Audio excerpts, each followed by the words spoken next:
Hello friends.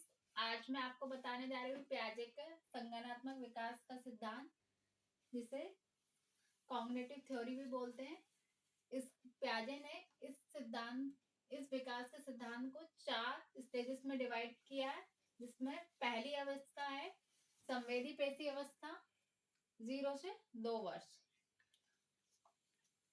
इस अवस्था में बच्चों में वस्तु का स्थायित्व जाता है। बच्चा ये समझने लगता है कि जैसे बच्चे के सामने कोई चीज आती है और उसको अपन हटा देते हैं तो बच्चे रोने लगता है, और दोबारा वो चीज वापस लाते हैं तो बच्चा खुश हो जाता है। इससे बच्चे में ऑब्जेक्ट परमानेंस आ जाती है। तदात्मीकरण का गुण आता है। तदात्मीकरण में अनुकरण की गुण आ जाता है।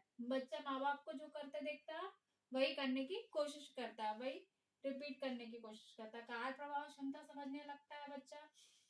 सेकेंड स्टेज है पूर्व संक्रियात्मक अवस्था 2 से 7 वर्ष। इसमें सिंबॉलिक थॉट्स प्रतीकात्मक अभिव्यक्ति आने लगती है। बच्चा ईगो सेंट्रिक होता है। बच्चा सभी को यही सोचता है कि जो मैं सोच रहा हूँ वही सभी सोचे। बच्चे को यदि जैसे मान लो बच्चों को स्ट्रॉबेरी पसंद है तो वो सोचेगा कि सभी लोग स्ट्रॉबेरी ही खाएं, दूसरी चीज नहीं खाएं। सब वो बच्चा अपने और ध्यान केंद्रित करने की कोशिश करता है। इस अवस्था में बच्चा की पूरी होल लाइफ, पूरा यूनिवर्स उसका अपने ऊपर केंद्रित होता है। मतलब बच्चा ईगोसेंट्रिक होता है। एग्जाम में आपसे ऐसा भी पूछा जा सकता है कि ईगोसेंट्रिक टॉक बच्चा कब करता है, तो इसका आंसर होगा 2 से 7 वर्ष में। या बोल सकते हैं कौन सी स्टेज में करता है, तो पूर्व संक्रियात्मक अवस्था। ठीक है। बच्चा रोल प्ले मतलब एक्टिंग करता है, जैसे गुड्डे गुड़ियों की शादी कराना है, ऐसे खेल खेलता है। अपलटावादी मतलब उसमें इरिवर्सिबिलिटी नहीं आती है। इस मतलब बच्चा जैसे 2 + 4 6 होता है, वो तो जानेगा। अगर अपन उसको 4 + 2 कह देंगे 6 होता है, ये बच्चा नहीं समझ पाएगा। अजीब बात, बच्चा सजीव और निर्जीव में भेद नहीं कर सकता। कैसे? जैसे बच्चा नहीं, आपने देखा होगा कि बचपन में बच्चा गिर जाता है और माँ जमीन में ऐसे मार देती है, चींटी मर गई, चींटी मर गई, तो बच्चा भी ये करेगा। बच्चा भी खुश हो जाएगा। या फिर कोई दीवार से या किसी कोने से चोट लग गई है तो माँ ने कोने को मार दिया कि मेरे बच्चे को क्यों मारा, तो बच्चा खुश हो जाएगा, दोबारा उसको वापस मारेगा। तो ये होती है अजीब बात, बच्चा सजीव और निर्जीव में अंतर नहीं कर पाता है। तीसरी अवस्था है मूर्त संक्रियात्मक अवस्था, इस 7 से 11 वर्ष।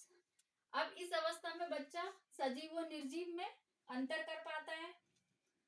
मुद्रा, भार, चिंतन। मुद्रा और भार मतलब मुद्रा, जैसे अगर उसको 10 रुपए का नोट दिया है और अपन ने 10 सिक्के दिए, तो वो इसमें समझ पाएगा कि ये दोनों बराबर है। और जो मूल संख्यात्मक अवस्था थी, इसमें ये भेद नहीं कर पाता है कि मुद्रा मतलब भार और ये इन सब में वो अंतर स्पष्ट नहीं कर पाता कि कौन सा ज्यादा है कौन सा कम है। बट अब इस अवस्था में उसमें ये गुण आ गया है कि वो समझ पाएगा कि यार कि कौन सा ज्यादा है और कौन सा कम है। चिंतन प्रारंभ कर देता है। अब सोचना प्रारंभ इस अवस्था से करता है। आपको ये क्वेश्चन भी आ सकता है कि बच्चा चिंतन प्रारंभ किस अवस्था से करता है, तो आप उसमें ऑप्शन में लगाएंगे मूल संक्रियात्मक अवस्था। अब इस अवस्था में बच्चा थोड़े तर्क करना शुरू कर देता है। अब जैसे ये एक बीकर है, इसमें मान लीजिए 200 ml या 100 ml पानी भरा हुआ है, और इस बीकर में ये जो बी है, इसमें भी 100 ml पानी भरा है। बच्चे को उसमें पलट के उसमें डाल दिया है, तो बच्चा समझ जाएगा कि दोनों में बराबर है। बट ये कब समझेगा? मूल संक्रियात्मक अवस्था में। और जब पूर्व संक्रियात्मक अवस्था में था, बच्चों को इसमें पलट दिया, तो बच्चा क्या बोलेगा? नहीं, इस वाले में ज्यादा है और इसमें कम है। तो कहने का मतलब है कि बच्चे में मूल संक्रियात्मक अवस्था में क्या क्या आ जाता है बच्चे में। एक तो उसमें आ जाता है भार के बारे में समझने लगता है, मुद्रा के बारे में समझने लगता है, उसका चिंतन प्रारंभ हो जाता है, तर्क शुरू करना प्रारंभ हो जाता है, सजीव और निर्जीव में अंतर कर पाता है। अब इसमें संरक्षण का गुण आ जाता है, इरिवर्सिबिलिटी आ जाती है, वर्गीकरण कर पाता है बच्चा, मतलब चीजों को विभेद कर पाता है उनके अंतर के आधार पर, आरोही अवरोही क्रम समझ पाता है कि कौन सा बड़ा है कौन सा छोटा है, उसको उसके अनुसार वो व्यवस्थित कर पाता है। फोर्थ, औपचारिक संक्रियात्मक अवस्था 11 वर्ष से अधिक होती है। इसमें बच्चे में निगमनात्मक तर्क उत्पन्न हो जाते हैं, वह निगमनात्मक तर्क करने लगता है, अमूर्त चिंतन प्रारंभ कर देता है, जो चीज नहीं है उसके बारे में भी वो चिंतन प्रारंभ कर देता है, मतलब उसकी थिंकिंग एबिलिटी बहुत बढ़ जाती है, वह अमूर्त चिंतन प्रारंभ कर देता है। आई होप फ्रेंड आपको ये चारों समझ आ गए होंगे स्टेजेस। इसमें आपको अब ऐसे भी क्वेश्चन आ सकता है जैसे प्याजे प्याजे प्याजे कौन कहाँ कहाँ के वैज्ञानिक थे, तो आपको बताना पड़ेगा कि ये स्विट्जरलैंड से मनोवैज्ञानिक थे।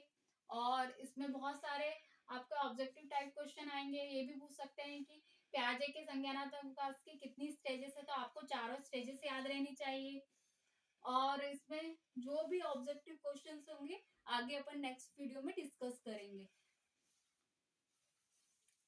Please like video and subscribe my channel. Thank you.